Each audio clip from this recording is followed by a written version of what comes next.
6 सितंबर का दिन वही फ़ख्र की रात है।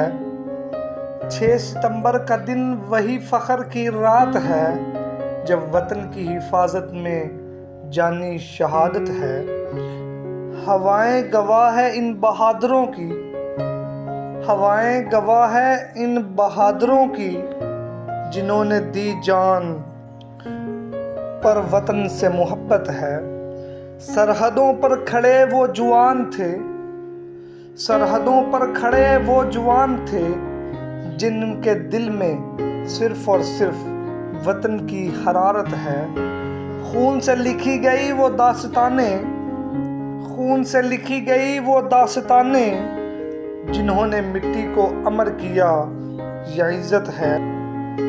आज भी वो जज्बा वो वलवला जिंदा है, आज भी वो जज्बा वो वलवला जिंदा है। ये कौम का हर फर्द हर बच्चा शुजात है।